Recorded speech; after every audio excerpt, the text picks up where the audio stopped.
আপনারা দেখছেন একুশে টেলিভিশন। সেবামূলক কাজে বেসরকারি খাতকে আরও এগিয়ে আসার আহ্বান প্রধানমন্ত্রীর। চিকিৎসা ব্যবস্থার উন্নয়নে গবেষণা বাড়ানোর তাগিদ। টিকা গ্রহণে বেড়েছে উৎসাহ, সার্ভার জটিলতায় SMS যাচ্ছে কম, করোনায় আরও 8 জনের মৃত্যু। পৌর নির্বাচনে মেয়র পদে আওয়ামী লীগ প্রার্থীদের জয় জয়কার, ভোটে বিক্ষিপ্ত সংঘর্ষ, সহিংসতায় 1 জন নিহত। মিয়ানমারে আইন করে ধরপাকড়, নেপিদোতে সামরিক জান্তার বিরুদ্ধে লাখো মানুষের বিক্ষোভ।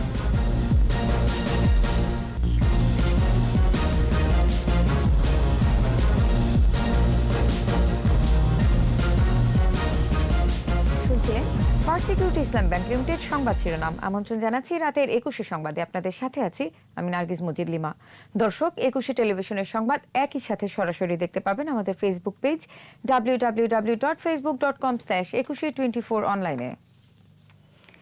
সেবামূলক কাজে বেসরকারি খাতকে আরও এগিয়ে আসার আহ্বান জানিয়েছেন প্রধানমন্ত্রী শেখ হাসিনা। কুমুদিনী ট্রাস্টের এক অনুষ্ঠানে ভার্চুয়ালি যুক্ত হয়ে তিনি বলেছেন, চিকিৎসা ব্যবস্থার উন্নয়নে গবেষণা বাড়ানো দরকার। গবেষণা খাতে অর্থ বরাদ্দ সহ সব ধরনের সহযোগিতা অব্যাহত রাখারও আশ্বাস দেন প্রধানমন্ত্রী। করোনা মোকাবেলায় সরকারের পদক্ষেপ তুলে ধরে তিনি বলেন, সবাই এখন আগ্রহ ভরে টিকা নিচ্ছে। বিস্তারিত জানাচ্ছেন আকবর হোসেন সুমন। কুমুদিনী ট্রাস্টের উদ্যোগে নারায়ণগঞ্জে গড়ে উঠছে গবেষণা প্রতিষ্ঠান Kumudini international institute of medical sciences and cancer research. গবেষণা প্রতিষ্ঠানটিতে থাকবে আধুনিক ও আন্তর্জাতিক মানের চিকিৎসা সেবা, থাকবে গবেষণা সুবিধাও। দানবীর রণদা প্রসাদ সাহার হাতে গড়া কুমুদিনী ট্রাস্টের সেবার খ্যাতি রয়েছে বিশ্বজুড়ে। গণভবন থেকে ভিডিও কনফারেন্সে যুক্ত হয়ে গবেষণা প্রতিষ্ঠানটির ভিত্তিপ্রস্তর স্থাপন করেন প্রধানমন্ত্রী শেখ হাসিনা।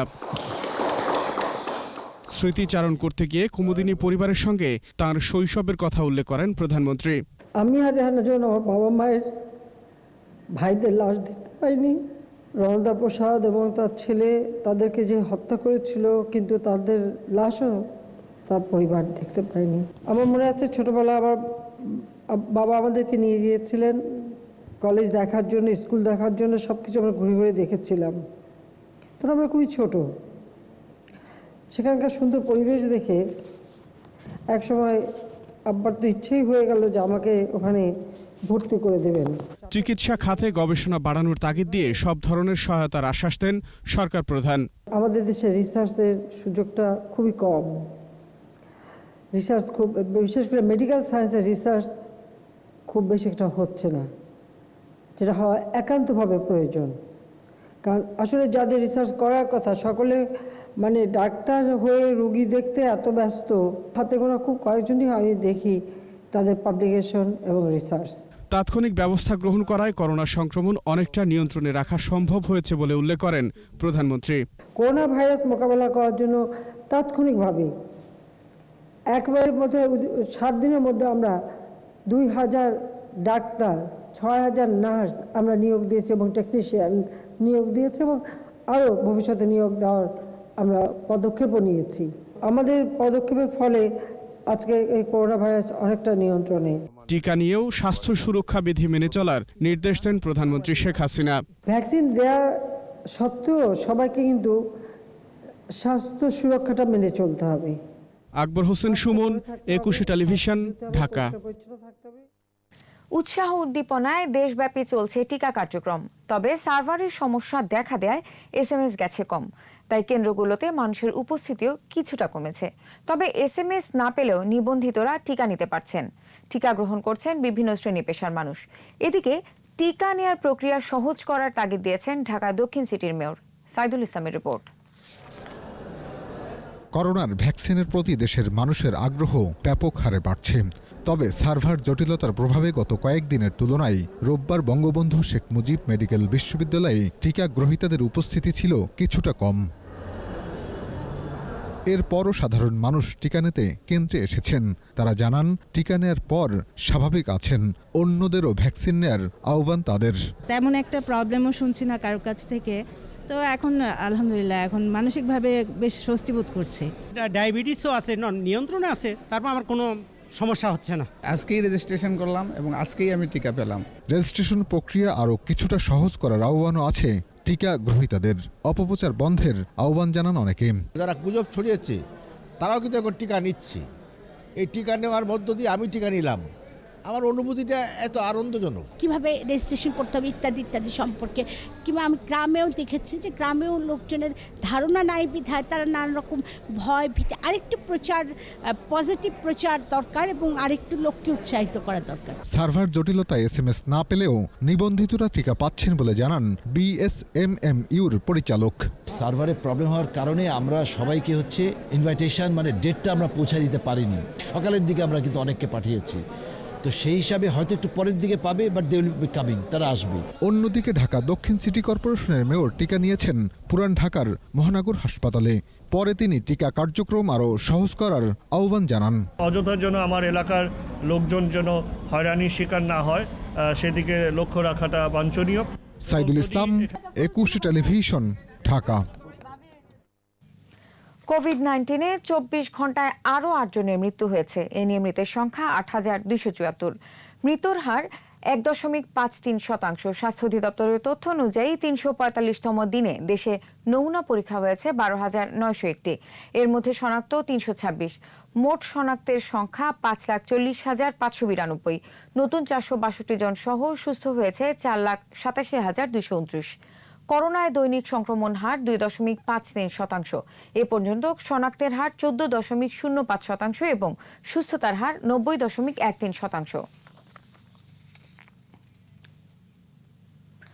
55 পৌরসভার নির্বাচনে অধিকাংশটিতে বেসরকারি ফলাফল ঘোষণা করা হয়েছে। এর মধ্যে মেয়র পদে আওয়ামী লীগ প্রার্থীদের জয় জয়কার।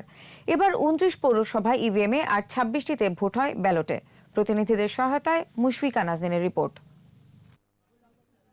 চতুর্থ ধাপে 55 পৌরসভার নির্বাচনে মেয়র পদে বেসরকারি ফল। বান্দরবানে আওয়ামী লীগের মোহাম্মদ ইসলাম বেবি বিজয়ী হয়েছেন। টাঙ্গাইলের গোপালপুরে আওয়ামী লীগের রকিবুল হক ছানা বিজয়ী হন। এদিকে পটুয়াখালীর কলাপাড়ায় বিজয়ী হয়েছেন আওয়ামী লীগের বিপুলচন্দ্র হাওলাদার। চুয়াডাঙ্গার আলমডাঙ্গায় আওয়ামী লীগের হাসান কাদির গনু, চুয়াডাঙ্গা জীবননগরে আওয়ামী লীগের রফিকুল ইসলাম বিজয়ী হয়েছেন। এদিকে রাজশাহীর তাহিরপুরে আওয়ামী লীগের আবুল কালাম আজাদ, সাতক্ষীরায় বিএনপির তাসকিন আহমেদ চিস্তি, বাগেরহাটে আওয়ামী লীগের খান হাবিবুর রহমান, খাগড়াছড়ির মাটিরাঙ্গায় আওয়ামী লীগের শামসুল হক, ব্রাহ্মণবাড়িয়ার আখাউড়ায় আওয়ামী লীগের তাকজিল খলিফা কাজল, জামালপুরের মেলান্দহে আওয়ামী লীগের শফিক জাহিদি রবিন, হবিগঞ্জের চুনারুঘাটে আওয়ামী লীগের সাইফুল ইসলাম রুবেল বিজয়ী হয়েছেন। জয়পুরহাটের কালে আওয়ামী লীগের রাবেয়া সুলতানা, চাঁদপুরের ফরিদগঞ্জে আওয়ামী লীগের আবুল খায়ের পাটোয়ারি, কচুয়ায় আওয়ামী লীগের নাজমুল আলম স্বপন, ময়মনসিংহের ফুলপুরে আওয়ামী লীগের শশধর সেন, ত্রিশালে স্বতন্ত্র এবিএম আনিসুজ্জামান বিজয়ী হয়েছেন। এদিকে ঠাকুরগাঁও পৌরসভায় আওয়ামী লীগের আঞ্জুমান আরা বন্যা, রানীশঙ্কল পৌরসভায় মোস্তাফিজুর রহমান, চাঁপাইনবাবগঞ্জের শিবগঞ্জ আওয়ামী লীগের সৈয়দ মনিরুল ইসলাম, নেত্রকোনায় আওয়ামী লীগের নজরুল ইসলাম, সিলেটের কানাইঘাটে আওয়ামী লীগের লুৎফর রহমান, যশোরের বাঘারপাড়ায় আওয়ামী লীগের কামরুজ্জামান বাচ্চু, চৌগাছায় আওয়ামী লীগের নুর উদ্দিন আল মামুন হিমেল, মুন্সিগঞ্জের মিরকাদিমে আওয়ামী লীগের আব্দুস সালাম, লক্ষ্মীপুরের রামগতিতে আওয়ামী লীগের এম মেজবাউদ্দিন, খাগড়াছড়ির মাটিরাঙ্গায় আওয়ামী লীগের শামসুল হক, নাটোরের বড়াইগ্রামে আওয়ামী লীগের মাজেদুল বাড়ি নয়ন, নোয়াখালী চটখিলে আওয়ামী লীগের নিজামুদ্দিন ভিপি, সোনাইমুড়িতে আওয়ামী লীগের ভিপি নুরুল হক, বরিশালের বানারী পাড়ায় আওয়ামী লীগের সুভাষচন্দ্র শীল, নরসিংদীর মাধবদীতে আওয়ামী লীগের মোশাররফ হোসেন প্রধান মানিক, রাজবাড়ীতে স্বতন্ত্র আলমগীর হোসেন তিতু, শেরপুরে আওয়ামী লীগের গোলাম মোহাম্মদ কিবরিয়া লিটন, শ্রীবর্দিতে আওয়ামী লীগের মোহাম্মদ আলী, লালমনিরহাটে স্বতন্ত্র রেজাউল করিম স্বপন, পাটগ্রামে আওয়ামী লীগের রাশিদুল ইসলাম সুইট, কিশোরগঞ্জের করিমগঞ্জে আওয়ামী লীগের মুসলিম উদ্দিন, হোসেনপুরে আওয়ামী লীগের আব্দুল কায়েম খোকন, বাজিতপুরে আওয়ামী লীগের আনোয়ার হোসেন আশরাফ, জয়পুরহাটের আক্কেলপুরে আওয়ামী লীগের শহীদুল আলম চৌধুরী, কালায়ে আওয়ামী লীগের রাবেয়া সুলতানা নির্বাচিত হন। মুশফিকা নাজনীন, 21 টেলিভিশন। এর আগে চতুর্থ ধাপের পৌর নির্বাচনে ভোট গ্রহণের সময় কিছু স্থানে বিচ্ছিন্ন সংঘর্ষ হয়। চট্টগ্রামের পটিয়ায় নির্বাচনী সহিংসতায় একজন নিহত হন। এদিকে অনিয়মের অভিযোগে বেশ কয়েকটি পৌরসভায় বিএনপির মেয়র প্রার্থীরা ভোট বর্জন করেন। প্রতিনিধিদের সহায়তায় মাসুম আলিসার রিপোর্ট। চট্টগ্রামের পটিয়া পৌরসভায় ভোট গ্রহণ চলছিল শান্তিপূর্ণভাবেই। দুপুরে গোবিন্দখিল চিবাতলি স্কুল কেন্দ্রে কাউন্সিলর প্রার্থী রাজীব ও আব্দুল মান্নানের সমর্থকদের মধ্যে সংঘর্ষ বাধে। শুরু হয় গোলাগুলি, গুলিবিদ্ধ হয় 3 জন। এদের মধ্যে কাউন্সিলর প্রার্থী মান্নানের ভাই আব্দুল মজিদ মারা যায়।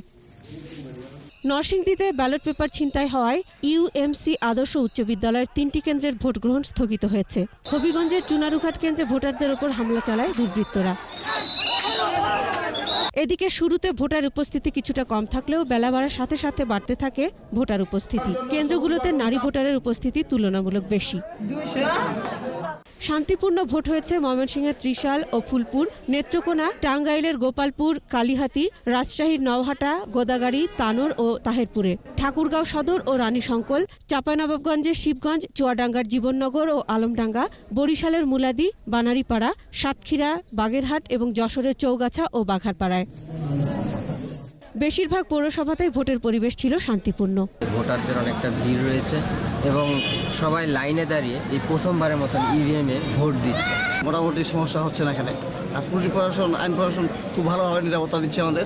শান্তিপূর্ণভাবে নির্বাচন হচ্ছে, আমরা সবাই খুশি। আইন শৃঙ্খলার লোকজন চারিদিকে সবসময় নজর রাখতেছে, তো আশা করছি সুষ্ঠুভাবে ভোট সম্পন্ন হবে। এদিকে অনিয়মের অভিযোগে চুয়াডাঙ্গার আলমডাঙ্গা ও জীবননগরে বিএনপির মেয়র প্রার্থী, লক্ষ্মীপুরের রামগতিতে ৫ প্রার্থী এবং বরিশালের বানারীপাড়ায় স্বতন্ত্র প্রার্থী, নাটোরের বড়াইগ্রাম, বাগেরহাট, মুন্সিগঞ্জের মীরকাদিম, ঠাকুরগাঁয়ে বিএনপির প্রার্থী ভোট বর্জন করেছেন। প্রতিকার না পাই আমি এই ভোট বর্জন করছি। আমি নিজে প্রার্থী, ভোট দিতে পারি নাই, আমি এই নির্বাচন আমি প্রত্যাহার। আমরা বাংলাদেশ জাতীয়তাবাদী দলের পক্ষ থেকে এই ভোট এর ফলাফলকে গ্রহণ করব না। মাসুম আলিসা, 21 টেলিভিশন। এবার মিয়ানমার পরিস্থিতি। বিক্ষোভ দমাতে এবার আইন করে ধরপাকড় জোরদার করেছে মিয়ানমারের সেনাবাহিনী। তল্লাশি চালাতে বাতিল করেছে আদালতের অনুমতি নেয়ার বিধান। সেনাবাহিনীর এমন কড়া পদক্ষেপ সত্ত্বেও থেমে নেই আন্দোলন। টানা 9ম দিনের মতো রাজধানী নেপিদো সহ বিভিন্ন শহরে বিক্ষোভ করেছে লাখো মানুষ। রিপোর্ট তুলি মল্লিকের। মিয়ানমারে কোনো কৌশলেই বিক্ষোভকারীদের থামাতে পারছেন না সেনা কর্তৃপক্ষ। টানা 9ম দিনের মতো রাজপথে নামে লাখো মানুষ। নির্বাচিত নেত্রী অং সান সুচির মুক্তি ও গণতন্ত্র পুনরুদ্ধারের দাবিতে সড়ক দাঁড়া। শুধু দিনে নয়, রাতেও কারফিউ উপেক্ষা করে বিক্ষোভ করেছে বিভিন্ন শ্রেণী পেশার মানুষ। ইয়াঙ্গুনে সাদা কাপড় পরে প্রকৌশলী শিক্ষার্থীদের বিক্ষোভ সবার নজর কাড়ে। নেপিদোতে চলে মোটরসাইকেল ও গাড়ির মহড়া। টানা বিক্ষোভে সেনাবাহিনীর উদ্বেগ স্পষ্ট। নিষেধাজ্ঞা কারফিউ জারির পর বিক্ষোভ দমনে এবার জারি করা হয়েছে নতুন আইন। ওয়াটফোর্ড ভিলেজ ট্র্যাক্ট অ্যাডমিনিস্ট্রেশন নামে এই আইনের আওতায় স্থানীয় কর্তৃপক্ষকে অবহিত না করে রাতে বাড়িতে অতিথি রাখা হলে জরিমানা বা কারাদণ্ড ভোগ করতে হবে বাড়িওয়ালা ও অতিথিকে। ধরপাকড় আরো সহজ করতে সন্দেহভাজনদের আটক ও ব্যক্তিগত সম্পত্তিতে তল্লাশি চালানোর আগে আদালতের অনুমতি নেওয়ার বিধান বাতিল করা হয়েছে। সড়কে সেনা টহল বাড়ানো হয়েছে আর রাতে জারি রয়েছে কারফিউ। পর্যবেক্ষক সংস্থা অ্যাসিস্ট্যান্ট অ্যাসোসিয়েশন ফর পলিটিক্যাল প্রিজনারের তথ্য অনুযায়ী অভ্যুত্থানের পর এ পর্যন্ত সেনাবাহিনীর হাতে আটক হয়েছে অন্তত ৩৮৪ জন। এদের অধিকাংশই রাতে আটক হন। দুলি মল্লিক, 21 টেলিভিশন। নিচ্ছি প্রিমিয়ার ব্যাংক লিমিটেড সংবাদ বিরতি। নো মাস্ক নো সার্ভিস বিধি মেনে চলুন, সুস্থ থাকুন। যখন ফিরছি তখন অন্যান্য খবরের সঙ্গে আরো যা থাকবে। বসন্ত বাতাসে ভালোবাসার রং, নানা আয়োজনে ফাগুন বরণ, নগরে উৎসব।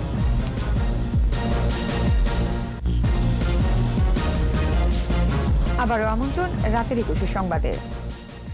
ঋতু পরিক্রমায় প্রকৃতিতে এসেছে বসন্ত। শীতের রুক্ষতা ভেদ করে ফাগুন আসে রং নিয়ে। নবসাজে সজ্জিত হয় প্রকৃতি, মানুষের মনোজগতে আসে পরিবর্তন। কোভিড মহামারী বিদায় নেবে পৃথিবী থেকে, উৎসবের সব রঙে আবার মেতে উঠবে বসুন্ধরা, এমন প্রত্যাশাই ছিল সবার কণ্ঠে। স্মৃতি মণ্ডলের রিপোর্ট।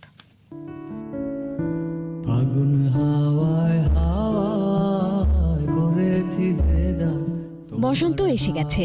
বসন্ত বাতাসে উন্মাতাল প্রকৃতি, আগুন লাগা পলাশ আর কোকিলের ডাক, প্রকৃতিতে জেগেছে প্রাণ।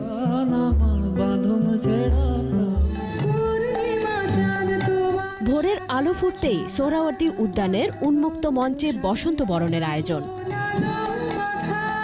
বসন্ত মিশে আছে বাঙালির সত্তায়, তাই বসন্ত ফিরে আসে চিরচেনা রূপে। নৃত্যের তালে সুরের মূর্ছনায় বসন্ত বন্দনা মুগ্ধতা ছড়ায় মঞ্চ জুড়ে।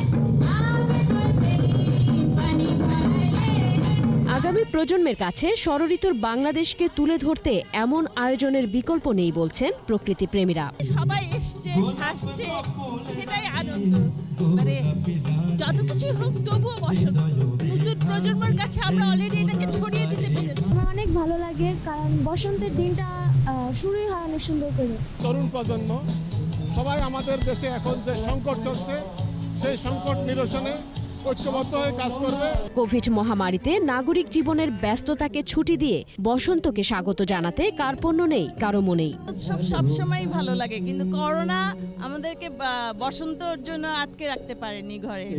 বসন্তের টানে ছুটে এসেছি। এটা শুধু বসন্ত উৎসব না, এটা বাঙালির উৎসব, সাথে এটা একটা ভালোবাসার উৎসব। প্রাণে প্রাণে প্রাণ মিলিয়ে দেওয়ার উৎসবটাই এই উদ্দেশ্যে সফল হচ্ছে। এখন নগরবাসীদের যে জীবন, কঠিন জীবন, সেইখানে এই ধরনের উৎসবের অবশ্যই প্রয়োজন আছে। কোভিড-19-এর কারণে অনুষ্ঠান স্থল ও সময় কমিয়ে আনা হয়েছে বলে জানায় জাতীয় বসন্ত উৎসব উদযাপন পরিষদ।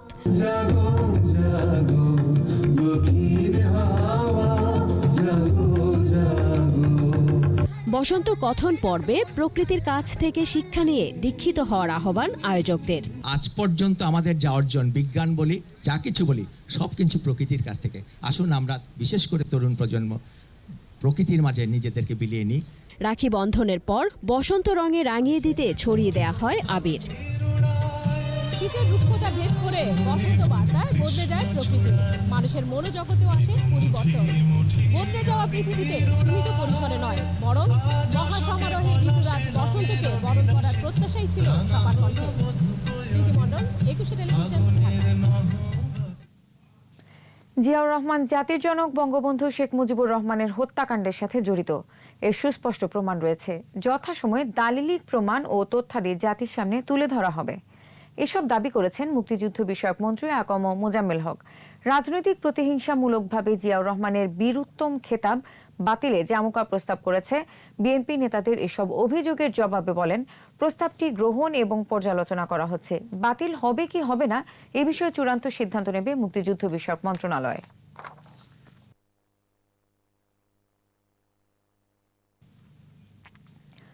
শ্রদ্ধা ভালোবাসায় অন্তিম শয়নে শায়িত হলেন ন্যাশনাল ব্যাংক লিমিটেড ও শিকদার গ্রুপের চেয়ারম্যান শিল্পপতি বীর মুক্তিযোদ্ধা জয়নুল হক শিকদার।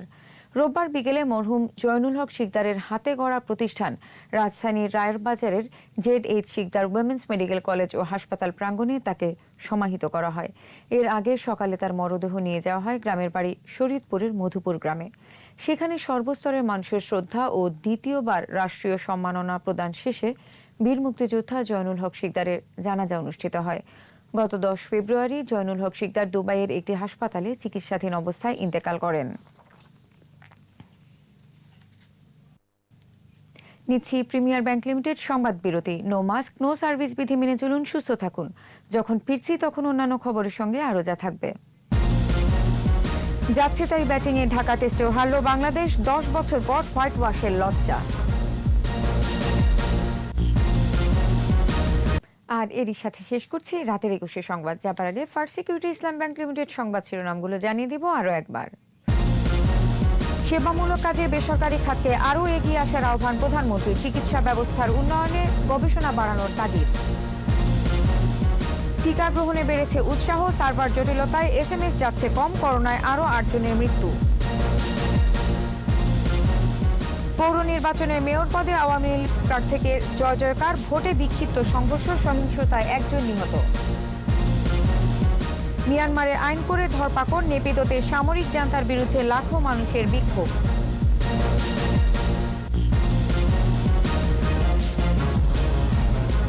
সর্বশেষ খবর জানতে ডায়াল করুন 2021 নম্বরে, আর ভিজিট করুন 21-tv.com ওয়েবসাইটে। এছাড়া ফেসবুকে লগ ইন করতে পারেন facebook.com/2124 অনলাইনে। 21-এর খবর দেখুন, 21-এর সাথেই থাকুন। স্বাস্থ্যবিধি মেনে চলুন, সুস্থ থাকুন।